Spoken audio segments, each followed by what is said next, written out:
ദൈവനാമത്തിന് മഹത്വം ഉണ്ടാകട്ടെ. എൻ്റെ പേര് ജോസ്മി ജോയ്. ഞാൻ എറണാകുളം അങ്കമാലി അതിരൂപത കാലടിക്കടുത്തുള്ള മാണിക്യമംഗലം സെൻറ് റോക്കീസ് ചർച്ച് ഇടവകയിൽ നിന്ന് വരുന്നു. ഇതെൻ്റെ കാലിൻ്റെ ഫോട്ടോയാണ്. ഇത് 15 വർഷത്തിന് മീതെ എനിക്കുണ്ട്. നടന്നു തുടങ്ങിയപ്പോഴേ ഉള്ളതാണ്. ഇതിങ്ങനെ പഴുപ്പൊക്കെ ഒഴുകിക്കൊണ്ടിരിക്കുമായിരുന്നു.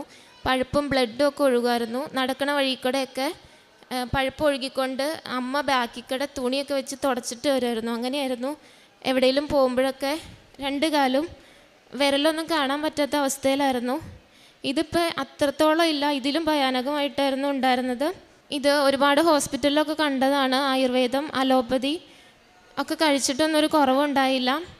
ലാസ്റ്റ് ഹോമിയോപ്പതിയിലേക്ക് മാറി. കഴിഞ്ഞ 9 വർഷമായിട്ട് ഹോമിയോപ്പതിയാണ് കഴിച്ചുകൊണ്ടിരിക്കുന്നത്. അത് കഴിഞ്ഞപ്പോഴും പിന്നീടും ഇത് നല്ല രീതിയിൽ പഴുത്ത് പ്രശ്നമായിരുന്നു. രാത്രിയിലൊന്നും ഉറങ്ങാൻ പറ്റില്ലായിരുന്നു. ഉറുമ്പൊക്കെ വന്ന് പൊതിഞ്ഞിരിക്കുമായിരുന്നു. 15 മിനിറ്റ് കൂടി ഞാൻ എഴുന്നേറ്റ് ഉറുമ്പിനെയൊക്കെ തോട്ടിക്കളയുമായിരുന്നു.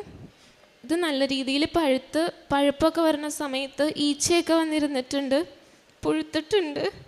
1 2 അല്ല, 10 15 ഒക്കെ ഉണ്ടായിട്ടുണ്ട്. ഒരു രാത്രിയും ഒരു പകലും അതെൻ്റെ കാലിലുണ്ടായിരുന്നു. പിന്നീട് സ്കൂളിലൊന്നും പോകാൻ പറ്റില്ലായിരുന്നു. SSLCക്ക് പഠിച്ചുകൊണ്ടിരിക്കുന്ന സമയത്താണ് ഒരുപാട് കൂടുതലായത്. ഒരു ദിവസം ഓട്ടോ കൂലിക്ക് കൊടുക്കാൻ പൈസ ഇല്ലെങ്കിൽ ഞാൻ സ്കൂളിൽ പോവില്ലായിരുന്നു. SSLC തോറ്റു പോകുമെന്ന് എല്ലാവരും പറഞ്ഞതാണ്. ഡോക്ടേഴ്സൊക്കെ ടീച്ചേഴ്സും പറഞ്ഞതാണ്. ഒരു ഗ്യാരണ്ടി ഇല്ലായിരുന്നു. സ്കൂളിൽ പോകാൻ പറ്റില്ലായിരുന്നു. ഓട്ടോയ്ക്കാണ് അങ്ങോട്ടും ഇങ്ങോട്ടും പോയിക്കൊണ്ടിരുന്നത്. പിന്നീട് ഇത് ഇടയ്ക്കിടയ്ക്ക് ഇങ്ങനെ ഒരുപാട് കൂടുതലായിട്ട് വരും. പിന്നെ ഒരു സ്ഥലത്ത് ഇങ്ങനെ ഇരിക്കും. അമ്മ ജോലിക്ക് പോയിട്ട് വരണ വരെ ഇങ്ങനെ ഒരു കസേരയിൽ ഇങ്ങനെ ഇരിക്കുമായിരുന്നു. ഒന്ന് ടോയ്ലറ്റിൽ പോകാൻ വേണ്ടിയിട്ട് എഴുന്നേറ്റ് പോയി തിരിച്ചു വന്ന് കഴിയുമ്പോഴേക്കും ഭയങ്കര വേദനയാണ്, ശക്തമായ വേദനയാണ്. ആ സമയത്ത് നല്ലോണം ബ്ലഡൊക്കെ വരുമായിരുന്നു. എപ്പോഴും ഈച്ചയും കൊതുകും ഉറുമ്പും ഒക്കെ വരുമായിരുന്നു. ഉപ്പുറ്റി കുത്തിയാണ് ഞാൻ നടന്നുകൊണ്ടിരുന്നത്. പിന്നെ അങ്ങനെ SSLC ഒക്കെ പാസ്സായി. പിന്നീടും ഇത് വന്നു കഴിഞ്ഞപ്പോഴാണ് പുഴു വന്നത് കാലയിൽ. പിന്നെ ലാസ്റ്റായിട്ട് ഇത് ഒരുപാട് കൂടുതലാവുന്നത് ഈ കഴിഞ്ഞ ജൂൺ 16-ാം തീയതിയാണ്. അന്നാണ് ഞാനിവിടെ ആദ്യമായിട്ട് ഉടമ്പടി എടുക്കുന്നത്. അന്ന് ഉടമ്പടി എടുക്കാൻ ഞാനിവിടെ വരുമ്പോൾ എൻ്റെ കാല് ഇങ്ങനെയായിരുന്നു, ഇതുപോലെയായിരുന്നു. പിന്നെ അന്ന് മുതൽ ഒരു 2 മാസത്തോളം ഉടമ്പടി നിബന്ധനകളൊന്നും പാലിക്കാൻ എനിക്ക് പറ്റിയില്ല. കുർബാനയ്ക്ക് പോകാൻ പറ്റില്ലായിരുന്നു. കുമ്പസാരിച്ചിട്ടൊന്നുമില്ലായിരുന്നു. അങ്ങനെ ഞാൻ നല്ലോണം പ്രാർത്ഥിച്ചുകൊണ്ടിരുന്നു. ധ്യാനം മുടങ്ങാതെ കൂടുമായിരുന്നു. പഴയ ധ്യാനങ്ങളൊക്കെ കൂടിയിട്ടുണ്ട്. സാക്ഷ്യങ്ങളും ലൈവ് പ്രാർത്ഥനകളൊക്കെ ഫുൾ ടൈം കൂടുമായിരുന്നു. അതെല്ലാവർക്കും ഷെയർ ചെയ്യാറുണ്ട്. അങ്ങനെ പോയിക്കൊണ്ടിരിക്കുമ്പോഴാണ് ഒരു ദിവസം മാതാവിനെ സ്വപ്നത്തിൽ ഞാൻ കണ്ടു. എൻ്റെ അടുത്ത് ഒരു ദിവസം വന്നു. എന്നിട്ട് അമ്മയുടെ സിൽവർ ഗ്രേ കൈ വെച്ചിട്ട് എൻ്റെ 2 കാലിലും തൊട്ടു. പിന്നെ അമ്മ ബാക്ക് തിരിഞ്ഞ് അങ്ങ് നടന്നു പോകുന്നതായിട്ടാണ് കണ്ടത്. അതോടെ എനിക്ക് സമാധാനമായി. എൻ്റെ ഉടമ്പടി അമ്മ ഏറ്റെടുത്തിട്ടുണ്ടെന്ന് എനിക്ക് മനസ്സിലായി. പിന്നീട് ഒരു ദിവസം ഇവിടെ ഞാൻ വന്നിരുന്നു. അമ്മയുടെ അടുത്ത് ഞാൻ പറഞ്ഞിരുന്നു, ജൂലൈ ലാസ്റ്റ് ആകുമ്പോഴേക്കും എനിക്ക് കാലുകൊണ്ട് നടക്കാൻ പറ്റണേ, എനിക്ക് നടക്കാൻ പറ്റിയാൽ ഞാനിവിടെ വന്നോളാം, 2 കൂടെ പത്രം വാങ്ങിച്ച് ഞാൻ എല്ലാവർക്കും കൊടുത്തോളാം. അങ്ങനെ ഞാൻ നേർന്നിരുന്നു. അതുപോലെ എനിക്ക് വരാൻ സാധിച്ചു. അന്ന് ജോസഫ് അച്ഛനെ കാണാനും പറ്റി. അച്ഛനെൻ്റെ കാലയിൽ, അച്ഛൻ അവിടെ അൾത്താരയിൽ മുട്ടുകുത്തി നിന്നിട്ട് എൻ്റെ കാലയിൽ സൈത്ത് പൂശി പ്രാർത്ഥിച്ചു. അന്ന് അച്ഛൻ എനിക്ക് കാശുരൂപം തന്നായിരുന്നു. ആ കാശുരൂപം ഞാൻ ഇവിടെ നിന്ന് ഇറങ്ങുമ്പോൾ എൻ്റെ കയ്യിൽ നിന്ന് താഴെ വീണായിരുന്നു. അപ്പം ഞാൻ എന്താണാവോ, ഞാൻ മാതാവിനോട് പ്രാർത്ഥിച്ചു, എൻ്റെ ഉടമ്പടിയിൽ പാകപ്പിഴകളുണ്ടെങ്കിൽ എന്നോട് പൊറുക്കണേന്ന് ഞാൻ പ്രാർത്ഥിച്ചായിരുന്നു. പിന്നെ അത് കിട്ടി. പിന്നെ കുറച്ച് അങ്ങോട്ട് ബാക്കോട്ട് ഇറങ്ങിയിരുന്നപ്പോഴേക്കും പിന്നെ എൻ്റെ കയ്യിൽ നിന്ന് കാശുരൂപം താഴെ വീണു. അപ്പോൾ എനിക്ക് ഭയങ്കര വിഷമമായി. നോക്കിയിട്ട് അവിടെ ഒന്നും കാണുന്നില്ലായിരുന്നു. എന്നിട്ട് ഞാൻ മാതാവിനോട് നേർന്നു, എനിക്ക് കാശുരൂപം തിരിച്ചു തരണേ, ഞാൻ സാക്ഷ്യപ്പെടുത്തിക്കോളാം എന്ന് പറഞ്ഞായിരുന്നു. എന്നിട്ട് ഞാൻ അവിടെ തന്നെ ഇരുന്നു. ഒരു തുള്ളി വെള്ളം പോലും ഇറങ്ങില്ല. ഞാൻ എങ്ങനെ ഈ അവസ്ഥയിൽ വീട്ടിൽ പോകണേ, എനിക്ക് കാശുരൂപം തിരിച്ചു തരണേ എന്ന് ഞാൻ പ്രാർത്ഥിച്ചു. കുറച്ച് കഴിഞ്ഞപ്പോഴേക്കും ഫ്രണ്ടിലിരുന്നൊരു ചേച്ചി എഴുന്നേറ്റപ്പോൾ ആ ചേച്ചിയുടെ അടുത്ത് ഇരിപ്പുണ്ടായിരുന്നു എൻ്റെ കാശുരൂപം. അങ്ങനെ എനിക്ക് മാതാവ് തിരിച്ചു തന്നു. പിന്നീടാണ് ഞാൻ ഡേറ്റ് ഇട്ട് പ്രാർത്ഥിക്കുന്നത്. എല്ലാം മാതാവ് ഉള്ളിൽ തോന്നിക്കുന്നതാണ്. എന്നോട് ആരോ പറയുന്ന പോലെ എനിക്ക് തോന്നി, നീ ഡേറ്റ് ഇട്ട് പ്രാർത്ഥിക്കുക എന്ന്. അങ്ങനെ ഞാൻ ഡേറ്റ് ഇട്ടു. ഓഗസ്റ്റ് 15 നമ്മുടെ സ്വർഗാരോഹണ തിരുനാളിൻ്റെ അന്ന് ഞാൻ പള്ളിയിൽ പോകുമ്പോൾ എനിക്ക് കാലിനൊരു പ്രശ്നം ഉണ്ടാവരുത്, ഒരു പാട് പോലും ഉണ്ടാവരുത്, എനിക്ക് പൂർണ്ണമായിട്ടും സുഖപ്പെടുത്തി തരണേ എന്ന് ഞാൻ പ്രാർത്ഥിച്ചായിരുന്നു. അങ്ങനെ ഞാൻ ഹോമിയോ മെഡിസിൻ നിർത്തി. ഹോമിയോ മെഡിസിൻ ആയിരുന്നു കഴിച്ചുകൊണ്ടിരുന്നത്.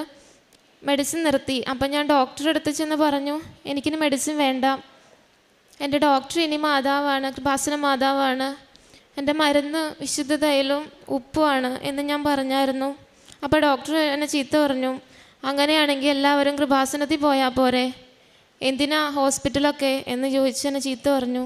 പിന്നെ എന്നോട് പറഞ്ഞു, വൈദ്യനെ ബഹുമാനിക്കണം, വൈദ്യനെ നിനക്ക് നിയോഗിച്ചത് കർത്താവാണ് എന്നൊക്കെ പറഞ്ഞു. അത് ശരിയാണ്. പക്ഷേ എൻ്റെ മാനസികാവസ്ഥ ഞാൻ മാതാവിനോട് പറഞ്ഞു. ഞാൻ 15 വർഷത്തിന് മീതെ മരുന്ന് കഴിച്ചു. ഒരു ദിവസം 3 നേരം 3-4 ഗുളിക വെച്ച് കഴിച്ചിരുന്നു.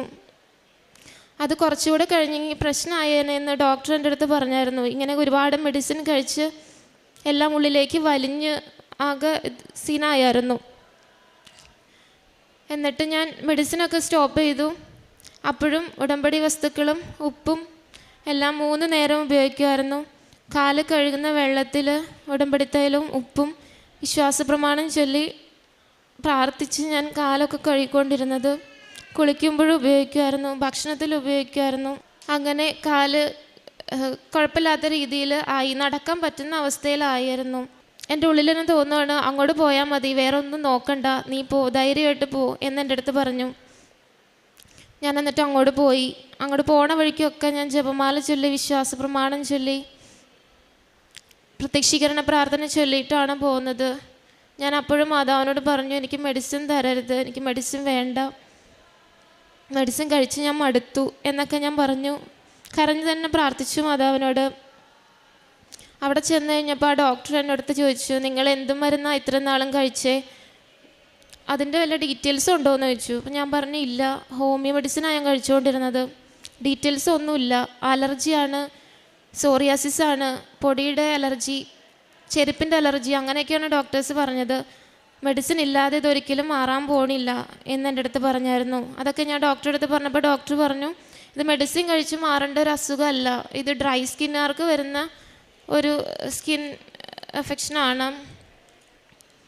അപ്പോൾ ഇത് ഞാൻ നിങ്ങൾക്ക് മെഡിസിനൊന്നും തരണില്ല, മെഡിസിനൊന്നും ഇല്ല, പിന്നെ ഒരു മോയ്സ്ചറൈസർ തരാം, അത് പുരട്ടിയാൽ മതി എന്ന് പറഞ്ഞു. അപ്പോഴും ഞാൻ വിശുദ്ധ തൈലം ഉപ്പും എല്ലാം ഉപയോഗിക്കുന്നുണ്ട്, പിന്നെ ആ മോയ്സ്ചറൈസറും ഇടയ്ക്ക് പുരട്ടുമായിരുന്നു. അങ്ങനെ ഞാൻ മാതാവിനോട് പ്രാർത്ഥിച്ചു. മാതാവിനോട് പ്രാർത്ഥിച്ച പോലെ തന്നെ എനിക്ക് മെഡിസിനൊന്നും ഇല്ലാതെ എൻ്റെ കാല് സുഖമായി. പിന്നെ ഞാൻ ഹോസ്പിറ്റലിൽ പോയിട്ടില്ല. പിന്നെ ഞാൻ മാതാവിനെ സ്വപ്നത്തിൽ കണ്ടായിരുന്നു. അതിന് മുൻപ് ഓഗസ്റ്റ് 15 ഡേറ്റ് ഇട്ട് ആ ഡേറ്റിന് തന്നെ എൻ്റെ കാല് ക്ലിയറായി. ഒരാഴ്ചയ്ക്ക് മുമ്പ് കാല് ക്ലിയറായിരുന്നു. പിന്നെ മാതാവിനെ സ്വപ്നത്തിൽ കണ്ടത്, ഇവിടെ നിന്നൊരു ഫോട്ടോ വാങ്ങിച്ചിട്ട് പോയായിരുന്നു ഞാൻ മാതാവിൻ്റെ. ആ മാതാവിൻ്റെ ഫേസ് ഇങ്ങനെ ആദ്യം കണ്ടു. അത് കഴിഞ്ഞിട്ട് പിന്നെ കാണുന്നത് വേളാങ്കണ്ണിയിൽ നിന്നൊക്കെ നമ്മൾ വെളിച്ചെണ്ണ വാങ്ങുന്ന ആ എണ്ണയാണ്, എണ്ണ കുപ്പിയാണ്. ആ കുപ്പി ഞാനിങ്ങനെ തുറന്ന് നോക്കി, എന്നിട്ട് അങ്ങനെ തന്നെ അടച്ചു. പിന്നെയും മാതാവിൻ്റെ ഫേസ്, കൃപാസന മാതാവിൻ്റെ ഫേസ് കണ്ടു. അപ്പം അമ്മ എന്നോട് എന്താ പറഞ്ഞതെന്നുള്ളത് എനിക്ക് മനസ്സിലായില്ല. അപ്പം ഞാൻ എൻ്റെ ഒരു ആൻറ്റിയുടെ അടുത്ത് ഈ സാക്ഷ്യം ഇങ്ങനെ സ്വപ്നം കണ്ടതായിട്ട് പറഞ്ഞപ്പോൾ ആൻറ്റി പറഞ്ഞു, അമ്മ നിന്നോട് പറയണത് ഉടമ്പടി തൈലും ഉപ്പും മുടങ്ങാതെ കാലിൽ പുരട്ടി പ്രാർത്ഥിക്കണം എന്നാണ് എന്ന് പറഞ്ഞു. ഇപ്പോഴും മുടങ്ങാതെ ഉടമ്പടി തൈലും ഉപ്പും ഞാൻ കാലിൽ പുരട്ടി പ്രാർത്ഥിക്കുന്നുണ്ട്. ഇപ്പം എൻ്റെ കാല് ക്ലീനാണ്. ഇതാണ് ഇപ്പോഴത്തെ എൻ്റെ കാല്. പാടുപോലും ഇല്ലാത്ത രീതിയിൽ അമ്മ മാതാവ് എനിക്ക് സുഖപ്പെടുത്തി തന്നു. അതിനിടയ്ക്കും ഒരുപാട് പേരെന്നെ ചീത്ത പറഞ്ഞിട്ടുണ്ട്. ഞാൻ ഈ സാക്ഷ്യങ്ങളും ധ്യാനങ്ങളൊക്കെ ഷെയർ ചെയ്യുമ്പോൾ എൻ്റെ അടുത്ത് പറയും, നിനക്ക് ഭ്രാന്താണ്, നിനക്ക് ഈ പ്രാർത്ഥന നിർത്തിയിട്ട് നീ ചെയ്യേണ്ട കാര്യം ചെയ്യുക, അപ്പം ശരിയാവും, എന്താ ഇതിൻ്റെയൊക്കെ ആവശ്യം എന്നൊക്കെ ഒരുപാട് പേര് ചോദിച്ചിട്ടുണ്ട്. പിന്നെ എപ്പോഴും എന്നെ കുറ്റപ്പെടുത്തിയിട്ടുള്ളൂ, എൻ്റെ അശ്രദ്ധ കൊണ്ടാണ് ഇങ്ങനെയൊക്കെ വന്നതെന്ന്. അപ്പോഴും ഞാൻ പറയുമായിരുന്നു, ദൈവത്തിന് എന്തെങ്കിലും പ്ലാൻ ഉണ്ടാവും, അതുകൊണ്ടാണ് ഇത്രയും കാലം എനിക്ക് ഈ അസുഖം മാറാതെ നിന്നത്. 15 വർഷത്തോളം ഞാൻ അനുഭവിച്ചില്ലേ, ഇനി എനിക്ക് വരില്ല, ഞാൻ എത്തേണ്ട സ്ഥലത്ത് തന്നെയാണ് എത്തിയേക്കണേ, മാതാവ് കാത്തോളും എന്ന് ഞാൻ പറയുമായിരുന്നു എല്ലാവരുടെ അടുത്തും. എനിക്ക് നല്ല വിശ്വാസം ഉണ്ടായിരുന്നു. അമ്മ മാതാവിനും ഈശോയ്ക്കും ഇത്രയേറെ എന്നെ അനുഗ്രഹം നൽകിയതിന് ഒത്തിരി നന്ദി പറയുന്നു. കാരുണ്യ പ്രവർത്തികൾ ഫസ്റ്റ് 2 മാസം എനിക്ക് ഒന്നും ചെയ്യാൻ പറ്റിയില്ലായിരുന്നു. അമ്മച്ചിയാണ് പത്രമൊക്കെ കൊടുത്തുകൊണ്ടിരുന്നത്. പിന്നീട് കാല് കുഴപ്പമില്ലാതെ നടന്നു തുടങ്ങിയ സമയത്ത് ഞാൻ ഓൾഡ് ഏജ് ഹോമിൽ പോകുമായിരുന്നു. അവരുടെ കൂടെ കുറച്ച് സമയം സംസാരിച്ചൊക്കെ ഇരിക്കും. സാമ്പത്തികമായിട്ട് സഹായിക്കാനായിട്ട് എനിക്ക് ജോലിയൊന്നുമില്ല, ഞാൻ ജോലിക്കൊന്നും പോകണില്ലായിരുന്നു.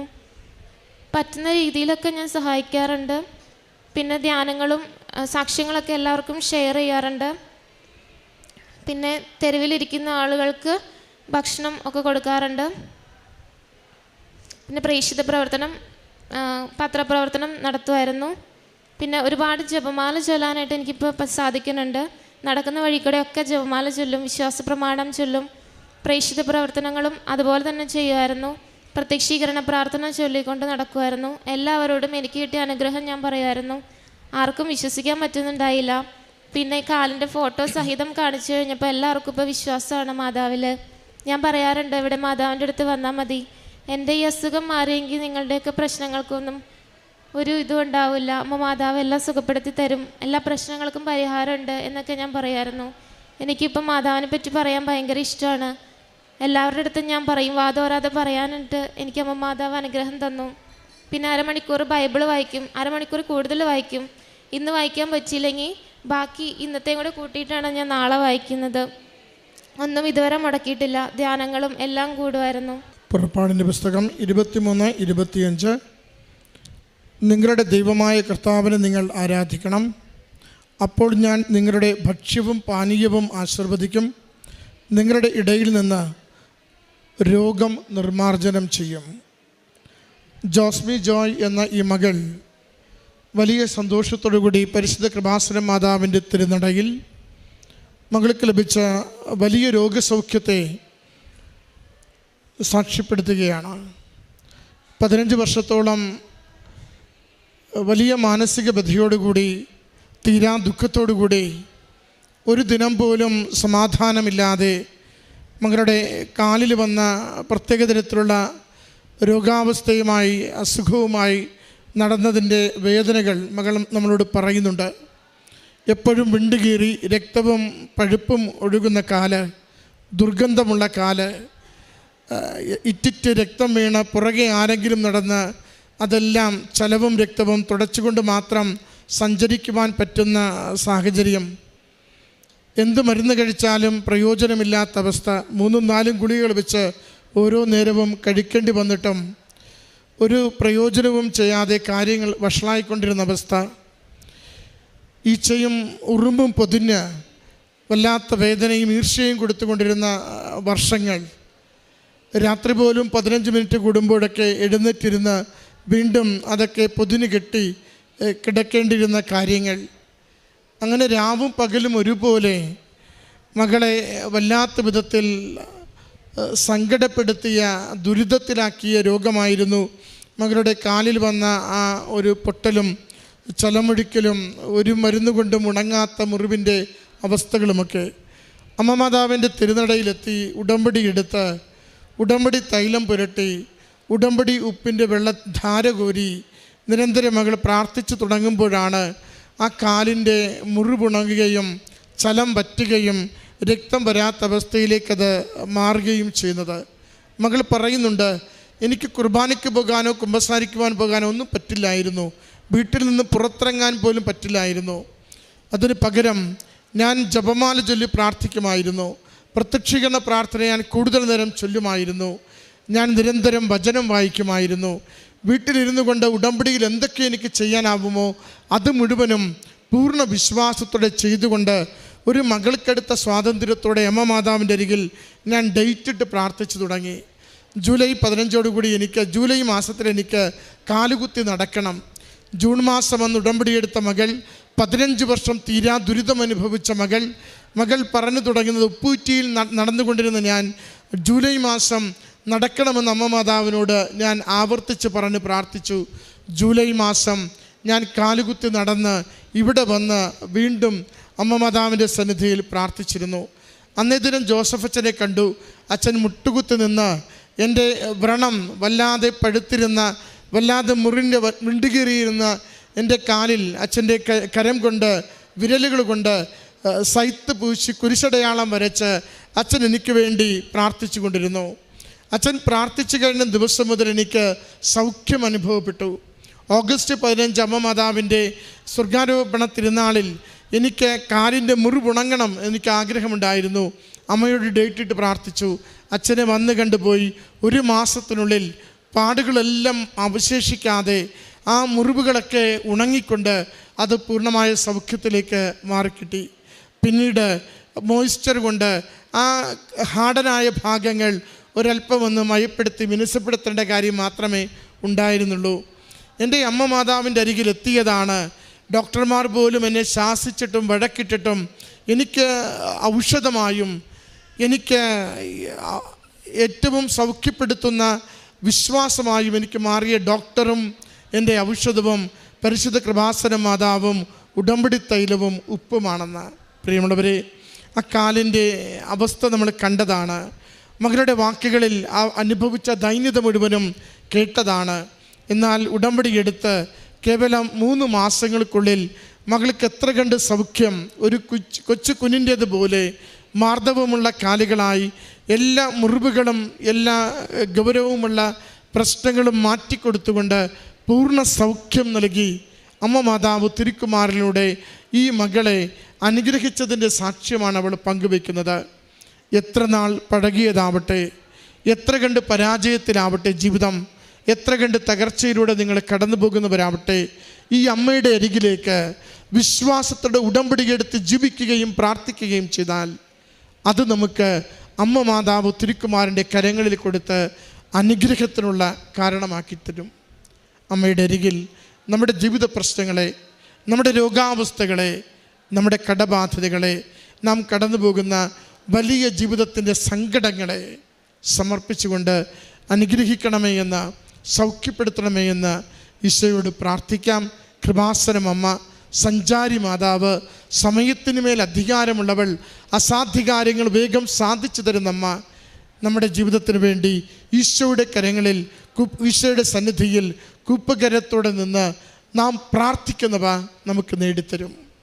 ഈ മകൾക്ക് ലഭിച്ച വലിയ അനുഗ്രഹത്തിന് കരങ്ങളടിച്ച് ദൈവനാമത്തെ മഹത്വപ്പെടുത്തി നന്ദി പറയാം. അത്യപൂർവ ദൈവാനുഭവങ്ങൾ ഇനി നിങ്ങൾക്കും സ്വന്തം.